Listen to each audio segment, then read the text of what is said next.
चंदा मामा की यानी मून की धरती हमसे लगभग 4 लाख किलोमीटर की दूरी पर स्थित है। हालांकि यह दूरी थोड़ी बहुत कम ज्यादा भी होती रहती है, क्योंकि चंद्रमा का आकार जो अंडाकार है, और यह बात तो हम सब जानते हैं कि दो अंडों के बीच की दूरी समान नहीं होती। साथियों, सोचने वाली बात तो यह है कि अमेरिका को चांद तक पहुंचने में लगे थे सिर्फ 4 दिन। उतने ही समय में चांद पर पहुंचा था रशिया, और चीन ने भी सिर्फ 5 दिन में ही की थी चांद पर फतेह। तो फिर भारत को चांद पर पहुंचने में क्यों लगेंगे 42 दिन? दोस्तों, 14 जुलाई 2023 के दिन चंद्रयान 3 आंध्र प्रदेश के श्रीहरिकोटा में स्थित सतीश धवन स्पेस सेंटर से चांद पर जीत पाने के सफर के लिए रवाना हो चुका है। और 42 दिनों के लंबे सफर के बाद चंद्रयान 3 का विक्रम लैंडर चांद पर लैंडिंग करेगा। साथियों, चंद्रयान 3 को कैसे लॉन्च किया गया और इसका लक्ष्य क्या है, इस बारे में तो हमने पिछले वीडियोस में बात की है। लेकिन यहाँ सबसे जरूरी सवाल ये आता है कि अब अमेरिका और रशिया को चांद पर पहुंचने में करीब 4 दिन लगे, तो चंद्रयान 3 को चांद की धरती पर पहुंचने में 42 दिन का समय क्यों? आखिर कैसे अमेरिका ने चांद तक 3,84,000 किलोमीटर की दूरी सिर्फ 4 दिन में तय की थी? आज हम इसी विषय पर बात करेंगे, तो वीडियो को अंत तक जरूर देखिएगा। आज से करीब 4 साल पहले इसरो ने चंद्रयान 2 मिशन को लॉन्च किया था। उस दौरान भी चंद्रयान 2 को चांद तक पहुंचने में करीब 48 दिनों का समय लगा था। इसरो के वैज्ञानिकों के मुताबिक चंद्रयान 3 को चांद तक पहुंचाने में करीब 42 दिन का समय लगेगा। लेकिन फिर आज से करीब 55 साल पहले अमेरिकी स्पेस एजेंसी नासा के पास ऐसी कौन सी टेक्नोलॉजी थी कि उन्होंने सिर्फ 69 घंटे और 8 मिनट में अपोलो 8 को चांद के पास पहुंचा दिया था, और वापस लौटने के साथ ये मिशन सिर्फ 6 दिन और 3 घंटे में पूर्ण हो चुका था। वहीं नासा के आखिरी मून मिशन यानी कि अपोलो 17 को चांद तक पहुंचने में सिर्फ 87 घंटे का ही समय लगा था।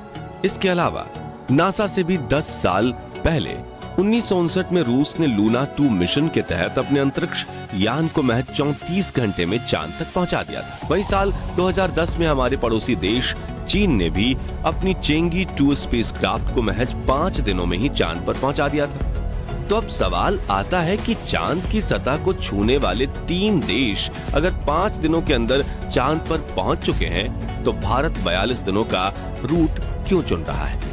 क्योंकि स्पेसक्राफ्ट अंतरिक्ष में जितने दिन रहता है, उतनी ही दिन उस पर खतरे मंडराते रहते हैं। ऐसे में मिशन को जल्दी पूरा करने से बेहतर और क्या हो सकता है? तो इस सवाल का सटीक जवाब तक पहुंचने के लिए हमें 4 फैक्टर्स पर ध्यान देना पड़ेगा, जो कि पाथ, रॉकेट, बजट और रिस्क। और यही 4 फैक्टर्स इसरो के चंद्रयान 2 और चंद्रयान 3 दोनों मिशन को इतना ज्यादा धीमा बनाते हैं। तो आइए इन 5 फैक्टर्स को एक एक करके समझते हैं। सबसे पहला है पाथ ट्रेजेक्टरी, यानी कि हम कौन सा रास्ता चुनकर चांद की तरफ जा रहे हैं। अब किसी भी जगह तेजी से पहुंचने के लिए अगर हम सीधा रास्ता लेते हैं, तो जाहिर सी बात है कि हम वहां जल्दी पहुंचेंगे। और 1959 में भी रशिया ने चांद पर जाने के लिए डायरेक्ट पाथ चुना था। वहीं नासा के अपोलो 8 मिशन ने भी चांद तक जाने के लिए मुमकिन स्ट्रेट पाथ को चुना था। मगर इसरो ने इस अंडाकार रास्ते में चलते हुए धीरे धीरे धरती से दूर जाकर चांद की कक्षा में प्रवेश करने वाला रास्ता चुना है, क्योंकि मिशन मंगल और चंद्रयान 2 के दौरान भी इस तरह का रास्ता चुना गया था। यानी कि इसरो के पास इस रास्ते से अंतरिक्ष में जाने में एक्सपर्टीज यानी कि निपुणता है, और कोई भी स्पेसक्राफ्ट अंतरिक्ष में जितने चक्कर लगाते हुए जितने ज्यादा किलोमीटर का सफर तय करेगा, उसे तय की हुई जगह तक पहुंचने में उतना ही ज्यादा समय लगेगा। अब दूसरा है रॉकेट। दोस्तों, आप ये बात तो जानते ही होंगे कि किसी भी जगह जल्दी पहुंचने के लिए सीधे रास्ते के अलावा दूसरी महत्वपूर्ण चीज है रफ्तार। आपकी रफ्तार जितनी ज्यादा होगी, आप तय की हुई जगह पर उतनी जल्दी पहुंचेंगे। नासा के अपोलो 11 मिशन की बात करें तो उसे विशालकाय सैटर्न V रॉकेट के साथ लॉन्च किया गया था, जो 9,840 किलोमीटर प्रति घंटे की रफ्तार से सफर कर सकता था। उस रॉकेट की पावर इतनी ज्यादा थी कि वो रॉकेट 43 टन भार को लेकर भी आसानी से उड़ान भर सकता था। लेकिन इतना बड़ा रॉकेट अपनी एक कीमत के साथ आता है। साथियों, नासा ने उस वक्त सैटर्न V रॉकेट बनाने के लिए $185 बिलियन खर्च किए थे। इसके अलावा नासा ने इस रॉकेट को करीब 2 मिनट 41 सेकंड्स तक इस्तेमाल किया, और हर मिनट इस रॉकेट ने 20 टन ईंधन खाया था। मगर एक हाई स्पीड रॉकेट का इस्तेमाल करने में सिर्फ पैसा ही मुख्य भूमिका नहीं निभाता, बल्कि इसके जरिए चांद तक पहुंचने के बाद हमें अपने स्पेसक्राफ्ट की रफ्तार तो कम करनी ही होगी ताकि चांद पर अपनी गुरुत्वाकर्षण सीमा पकड़ सके। और अगर हमने ऐसा नहीं किया तो स्पेसक्राफ्ट चांद पर क्रैश लैंडिंग कर जाएगा, फिर चांद को पार करके अंतरिक्ष में दूर दराज निकल जाएगा। और इस स्पीड को कम करने के लिए चाहिए होता है एक एक्स्ट्रा इंजन, एक्स्ट्रा फ्यूल और काफी ज्यादा सावधानी। इससे मिशन और ज्यादा मुश्किल हो जाएगा और रिस्क भी बढ़ जाएगा। साथियों, हमारी बात करें तो फिलहाल इसरो के पास सैटर्न 5 जैसा शक्तिशाली रॉकेट नहीं है जो कि स्पेसक्राफ्ट को सीधा चांद पर ले जाए, बल्कि हमारे पास LVM-3 यानी लॉन्च व्हीकल मार्क 3 है। इसके जरिए 14 जुलाई के दिन चंद्रयान 3 स्पेसक्राफ्ट को लॉन्च किया गया और धरती की ऑर्बिट में ले जाकर छोड़ दिया गया। इसके बाद चंद्रयान 3 ने धरती के चारों ओर इलिप्टिकल पाथ यानी अंडाकार में घूमना शुरू किया। अब इस राह में कुछ समय बाद क्रायोजेनिक इंजन को जलाकर इसकी राह को और ज्यादा अंडाकार बनाया जाएगा, जिससे एक मौके पर यह पृथ्वी की गुरुत्वाकर्षण सीमा को पार कर जाएगा। इसके बाद इंजन चालू करके इसके चांद की कक्षा में भेजने का कार्य शुरू होगा, जहां गोल गोल घूमकर ये चांद के करीब पहुंचेगा और फिर इसका लैंडर चांद की सतह की ओर रवाना हो जाएगा।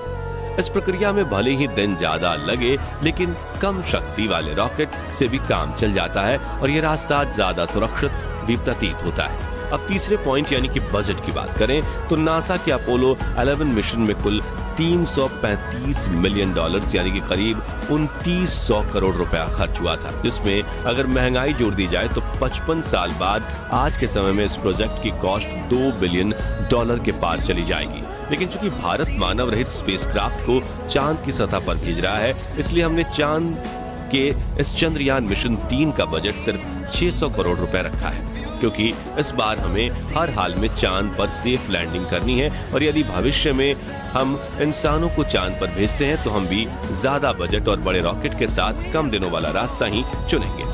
सबसे आखिरी पॉइंट है रिस्क। जब हम आपको चंद्रयान 3 का रूट समझा रहे थे तो आपके दिमाग में भी ये बात जरूर आई होगी कि अपने 42 दिनों के सफर में चंद्रयान 3 अपना ज्यादातर समय पृथ्वी और चांद के चक्कर लगाने में ही बिता रहा है, जबकि हमें चांद के धरातल पर जाना है, तो ये समय की बर्बादी हुई ना। तो हम यहाँ आपको बता दें कि ये तरीका सबसे सरल और कारगर है और इस तरीके को अपनाने में इसरो इतना निपुण है कि नासा भी इस बात पर हमारी वाहवाही करता है।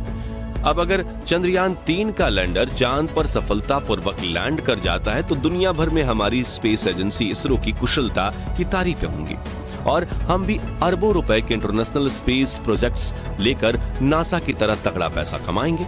इसलिए इस मिशन में हड़बड़ी करके इसरो जरा सी भी रिस्क नहीं लेना चाहता और चंद्रयान 3 को सही तरीके से सुरक्षित चांद तक पहुंचाने की कोशिश कर रहा है। अब बात करें 70 के दशक की तो उस वक्त दुनिया के सभी देश स्पेस में जाने की रेस में लगे हुए थे, क्योंकि उस वक्त ऐसा माना जाता था कि जिसने चांद पर फतेह हासिल कर ली वो देश दुनिया का सबसे शक्तिशाली देश कहलाएगा। इसलिए अमेरिका और रशिया ने काफी रिस्क लेकर जल्द से जल्द चांद पर पहुंचने की कोशिश की थी, लेकिन अभी के दौर में रिस्क नहीं बल्कि सटीकता की जरूरत है, क्योंकि भविष्य में जब हम चांद पर जाकर इंसानों की बस्ती बनाएंगे तो हर बार सफर के दौरान अंतरिक्ष यान में बैठे इंसानों की जान के रिस्क थोड़ी ही लेंगे और जिस स्पेस एजेंसी का मिशन ज्यादा सटीक साबित होगा पूरी दुनिया उसी पर भरोसा करेगी।